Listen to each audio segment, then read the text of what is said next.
Hello guys, नमस्कार।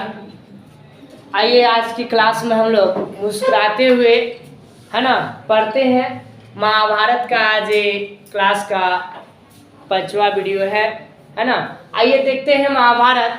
हम लोग यहाँ तक पहुँच चुके थे कि वन में पांचों पांडव सहित भीम का बेटा है ना घटोत्कच जंगल में है। इसके बाद में वहां से आने की तैयारी हो रही है ना।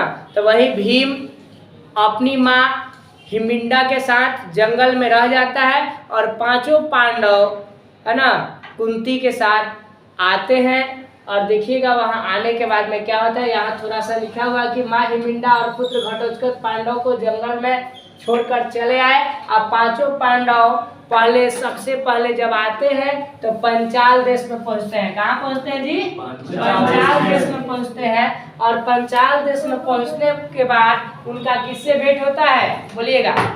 पंचाल देश में आते हैं तो वहां पर किससे भेंट होता है? भगवान श्री कृष्ण से। किसे? भगवान श्री कृष्ण से भेंट होता है। और देखिएगा और बलराम जी से भी वहीं पर भेंट होता है। देखिएगा इसमें तो वहीं पंचाल देश में पहुंचते हैं तो वहां पर क्या हो रहा है ना कि राजा क्या रखे हैं कि स्वयंवर रखे हैं। स्वयंवर रखे हैं कि नीचे मतलब कड़ाह में तेल रहेगा और ऊपर ऐसे चक्र में मछली जो है वो क्या होगी जी? ऐसे चलेगी। और ऊपर नीचे मतलब वो कड़ाह में देख करके और ऊपर मछली के आंख में जो अगर तीर से मतलब निशाना साध कर उसके आंख में अगर मार देगा तीर, उसी से राजा अपनी बेटी द्रौपदी का क्या करेंगे? विवाह करेंगे। शर्त के मुताबिक अर्जुन गुरु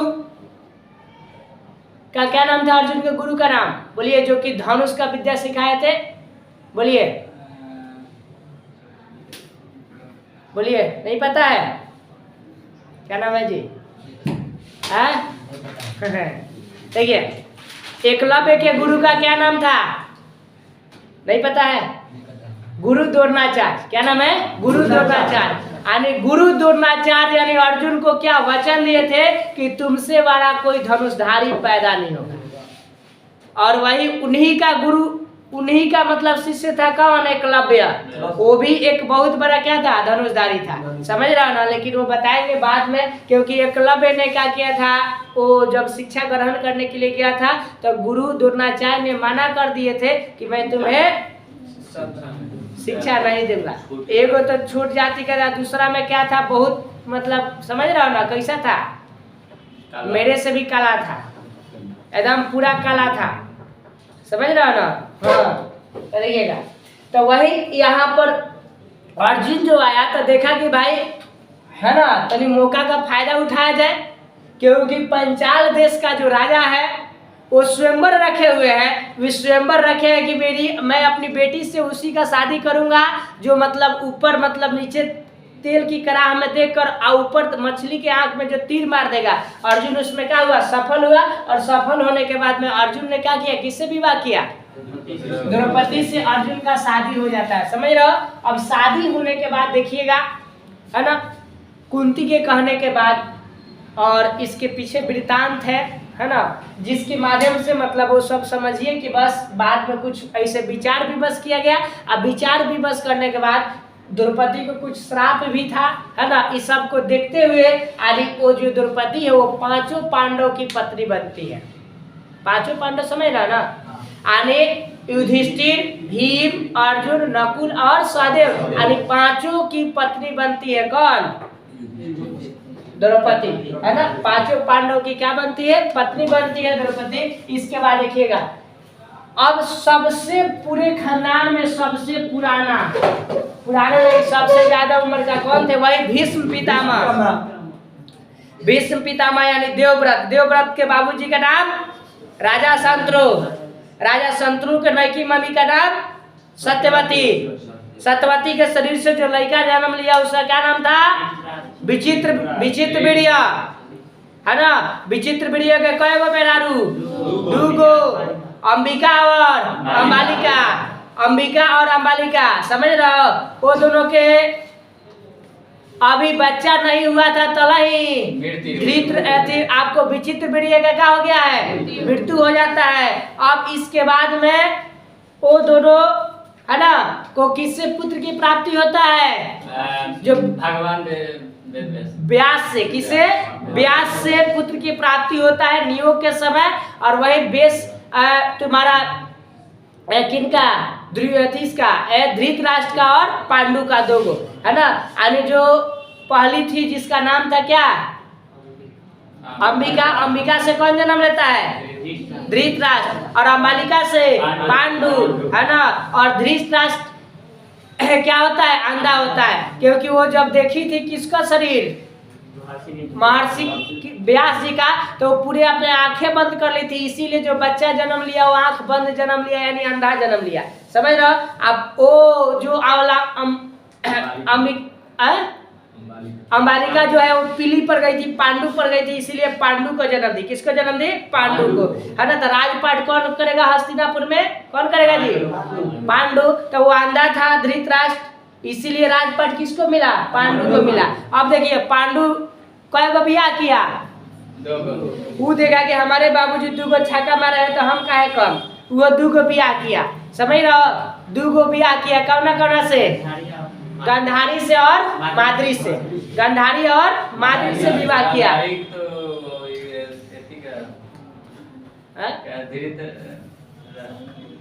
धृतराष्ट्र की पत्नी, ओ सॉरी, किसे किसे शादी करता है जी,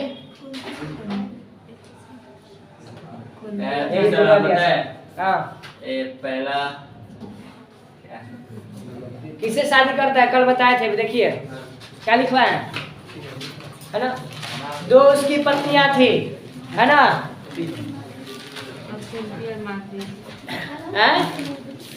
क्या क्या नाम था,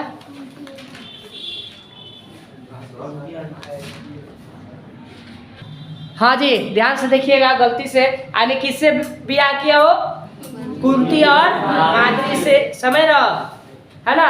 और कुंती और माद्री से शादी करने के बाद है ना आराम से अपना जिंदगी ठीक ठाक जी रहे थे। लेकिन वो कहाँ गए थे, जंगल में। तो एगो किसको मार दिए, मतलब एक ऋषि को, ऋषि जो कि मतलब मृग का रूप धारण करके मैथुन करा था, उसी को मार दिया था। उनके श्राप मिला कि तुम भी अपने जिस दिन पत्नी को छुओगे उस दिन क्या हो जाओगे, मर जाओगे। इसीलिए वो अपने राजपाट को छोड़ करके वही आंधा किसको, धृतराष्ट्र को अपनी राजपाट को दे करके कहाँ चले जाते हैं, जंगल में चले जाते हैं। तो वही जो है वो कुंती क्या करती है, तपस्या करती है। और कुंती तपस्या करके है ना, और वो युधिष्ठिर, भीम और अर्जुन का जन्म देती है। और माद्री जो है वो किसकी जन्म देती है, नकुल और सहदेव का। अरे यही 5 पांडव होते हैं। अब पूरा हस्तिनापुर में आते हैं। जब हस्तिनापुर में आते हैं तो यही वहाँ का राजा कौन रहता है, यही अब हो गया है कौन, दुर्योधन है ना। धृतराष्ट्र था ही तो उसका बेटवा कई गो था,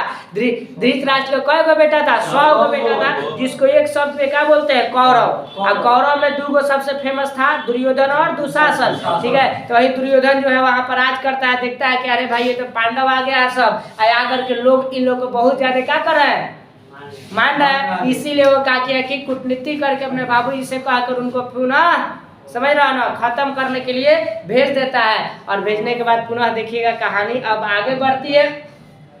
और वही देखिए भीष्म यानी पितामह वही रहता है जो देवव्रत, क्या नाम रहता है, देवव्रत। उसी को भीष्म पितामह जो कि संन्यास रूप धारण कर लिया, उसी की सलाह पर धृतराष्ट्र ने, कौन ने, धृतराष्ट्र। पहले देखो पहले ठीक ठाक था, पहले चले यहाँ पर तो राजपाट दे दिया था। धृतराष्ट्र ने है ना पांडवों को वापस बुला लिया। और पांडव आकर कहाँ रुके थे, पंचाल देश में। तो वापस बुला लेता, वापस बुलाने के बाद में है ना हमने पांडु पुत्र अर्थात पांडव पे बांट देता है। मतलब अपना जमीन जो है वो पांडु पुत्र यानी इसके धृतराष्ट्र के भाई का क्या नाम था, पांडु था। यही ना पांडु के पुत्र 5 पांडव थे। तो कहा के लिए बाबू तुम लोग भी अपना है ना राजपाट करो, जमीन बांट देता है। लेकिन देखिए दिक्कत कहाँ होता है, पांडव अपना सही सलामत रहने रहते हैं। अब पांडव में जो इंद्रप्रस्थ में नई राजधानी बनाकर रहने लगते हैं, पांडव कहाँ बना लेते हैं अपनी नई राजधानी, इंद्रप्रस्थ में। कहाँ, इंद्रप्रस्थ में अपना नई राजधानी बनाते हैं, नई राजधानी बनाकर रहने लगते हैं। और वही में अर्जुन द्वारिकापुरी जा करके, कहा जाता है अर्जुन द्वारिकापुरी, द्वारिकापुरी में जा करके श्री कृष्ण जी के बहन से क्या करता है अर्जुन, शादी करता है ना। यानी श्री कृष्ण यानी नाता में क्या लगेगा अर्जुन का, साला। युधिष्ठिर द्वारा, देखिए युधिष्ठिर जो है, युधिष्ठिर द्वारा राजसूय यज्ञ जो होता है, वही राजसूय यज्ञ में कौन आता है, दुर्योधन आता है। और आ करके देखता है इंद्रप्रस्थ में है और देखा कि पांडवों का वैभव देखा कि बाप रे इतना आगे बढ़ चढ़ गया, सब इतना ज्यादा हो गया। और उसी को क्या होता है, अंदर से जलन होता है। इसीलिए कहते हैं कभी पटीदार को देख करके जलता है। इसीलिए कहते हैं अगर आपका नौकरी हो जाए तो पटीदार के घर में 2 दिन तक क्या नहीं जलेगा जी, चूल्हा नहीं जलेगा, है ना, ऐसा होता है। अब आएगा देखिएगा, हाँ देखो जलन होने पर दुर्योधन क्या करता है, जलन होने पर दुर्योधन ने पांडवों को ध्रुत कीड़ा होता है, उस ध्रुत कीड़ा में क्या करता है, बुलाता है। और उसी के जो ध्रुत कीड़ा के जो मुख्य होते हैं, समझ रहा ना, कार्यकर्ता, वो जो होते हैं उसके मामा, कौन होते हैं, उसके मामा, जिसका नाम है मामा शकुनी। वही देखिए मामा शकुनी की मदद से दुर्योधन को, है ना, दुर्योधन ने किसको, युधिष्ठिर